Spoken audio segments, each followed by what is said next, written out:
So in the second part of this of the meeting, I will hand over to members of the In Limbo team now who would like to share some of their testimonies. So over to you, Veronique. Hello everybody, and thank you so much for being here tonight. I am Veronique Martin. I'm an EU citizen, a writer, an Anglophile, and now one of the 3.6 million European Brexit castaways. I am also the co-editor of In Limbo.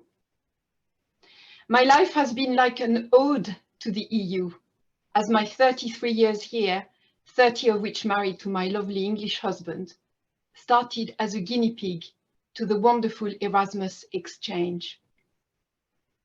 When in the spring of 2017, Elena and I worked night and day on the first edition of In Limbo, the profound sadness and dismay expressed in the testimonies, as well as their anger and fear, were still mixed with shock, but also with a feeling of hope.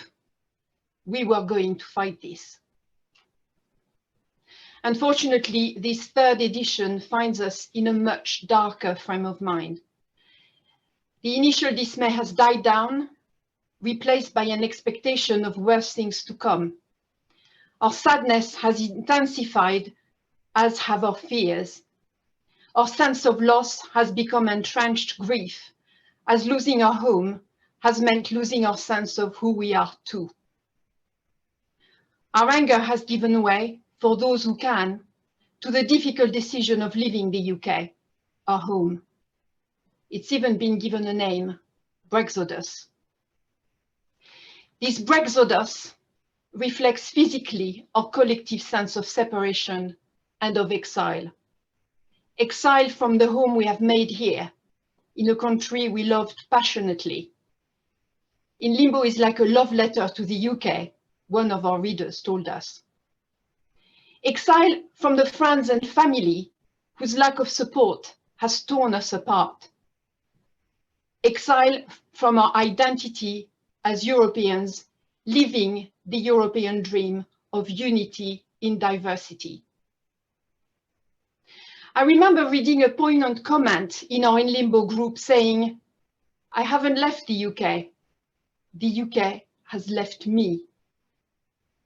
I also remember the testimony of a friend who'd gone back home, as Brexiters call it, to her native country because of Brexit, who described how she burst into tears on her first visit back to the UK after her move, knowing that from now on, she would always feel in exile. From the start of her work on In Limbo, Elena and I became painfully aware of the unbreakable link between home and identity, the two main intermingled themes of our anthology. The poem I am going to read now, I wrote for all of us who have lost our home, our sense of belonging, and with them, our sense of identity. It's called Home, and it is in our book, In Limbo.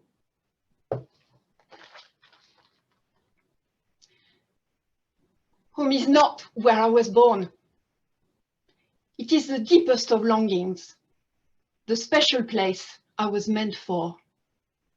My long lost and my newly found, my beloved under my skin, my hearth, my haven and my own.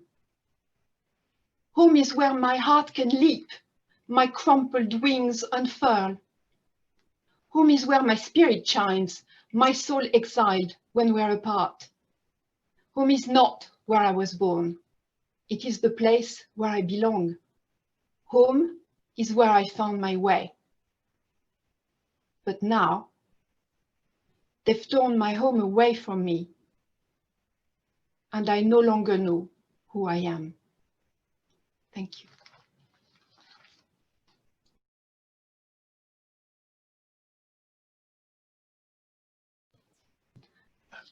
Good evening.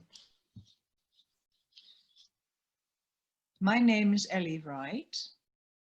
I'm 78 and from the Netherlands.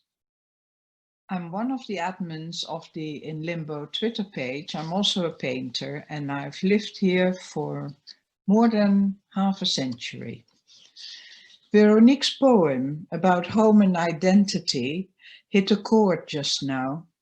I had a similar deep and unreal sense of loss, of unbelonging, of suddenly being considered the other when I heard the result of that fateful referendum. I have lived, loved, worked, studied in Britain for 53 years. This made applying for permanent registration very complicated, but with the help of a good lawyer, I got the blue card with photograph saying I was here legally and I could stay indefinitely. However, in 2019, I had to convert my permanent residency into settled status.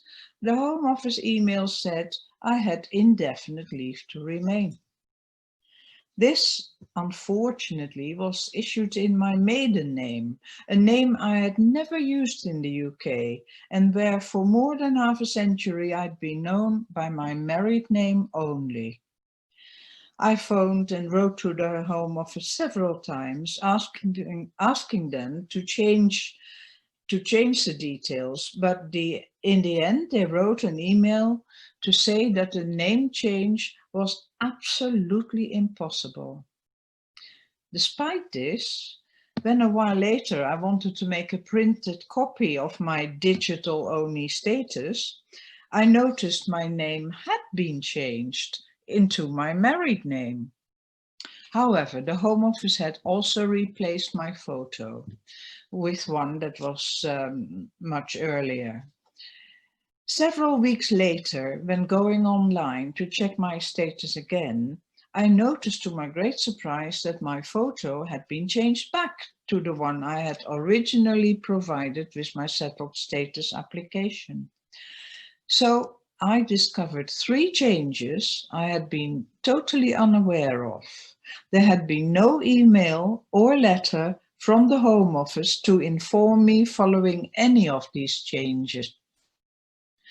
I now have 3 different printouts of settled status, although none of them have any legal value.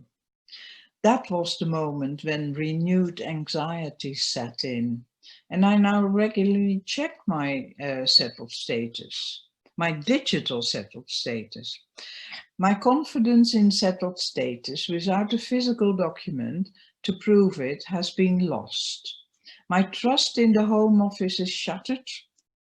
And as a last resort, and as I've lived in the UK such a long time, I've now decided to apply via the Windrush route, which would provide a physical evidence of my independent leave to remain, and which, under certain circumstances, is available to EU citizens. I wonder, though, when changes of details of one's status can be made at will, without informing the person concerned, how long before someone's details disappear altogether? Thank you. Hello everybody, my name's Miles, I'm Veronique's husband. Ellie has explained very well why we need a physical backup of settled status. Here's another testimony by Alex from Latvia showing why. I have applied for settled status for my mother, who is 71 and visually impaired. I just wonder, when it comes to a situation when she needs to prove her settled status to anyone, how will she do it? Settled status provides no option for a hard document, only an online option. My mother uses no internet and her phone only provides calls using voice commands. I think it is a nonsense situation for many disabled people. They should provide a hard document, at least for the most vulnerable ones. Hello, my name is Marlies Hazelton. I'm also Dutch, like Ellie, and I've lived in the UK for 30 years. And as these testimonies clearly show, we need a physical backup. But there is an emotional side we can't overlook. As I wrote in my testimony in the book, I grew roots firmly in British soil since 1990. Since the referendum result, those roots have been knocked loose, and I no longer feel secure in the UK. I am unsettled despite having acquired settled status. I'm in an unsettled status. A German citizen describes the same feeling. She writes, "Last night, my anxiety hit a new high after reading that we will have to send our passport to the Home Office every time it gets renewed. I applied and was granted settled status during the phase 2 testing period. My employer offered to lend me an Android device, which I wouldn't otherwise have had access to. My current passport expires in April this year, and I had no idea about this requirement to send our passport to the Home Office for life. What if my passport gets lost? Surely the Home Office will be rather busy in April. Or what if it takes several months to get it back? There is no estimate on how long it might take. I was hoping to see my family this summer, but now I will be in limbo again and unable to make any plans. This truly is an unsettled status." Thank you, Marlies. My name is Cozy and I'm a citizen of Germany. I've been involved with the Limbo project since its inception, and my life has been completely turned upside down by Brexit. Daily, I encounter countless people who need support with settled status, and still there are many who do not realise that they must apply.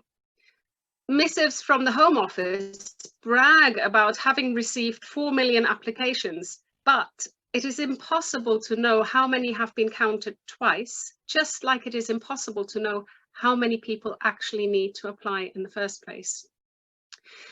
And then there are the third country nationals who are married to EU citizens.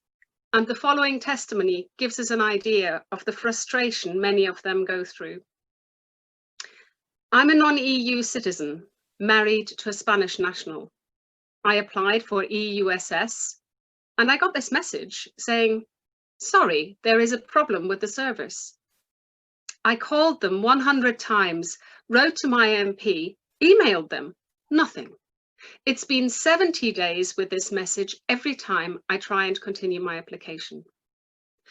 I fear our cases are those at the bottom of the huge backlog. Hi everyone, my name is Andrea Carlo, I'm 23 and I'm a freelance journalist and a recent master's graduate. So as a result of this, many EU citizens have decided to leave the UK. Pia from Germany writes, "So long, Britain, you were once good to me and then you were not." But there are also many children and teenagers. Leonardo is one of them. Age 12, he was born in the UK and lived all his life in London, but had to leave following his parents' decision to find a job elsewhere.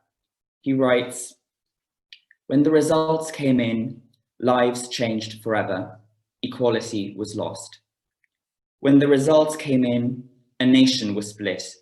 Families departed from the country they once loved. When the results came in, people wouldn't recognize us anymore. We were acknowledged as strangers. The mother country had made a grave mistake. There was no turning back. When the results came in, I realized I had to leave the life I loved behind."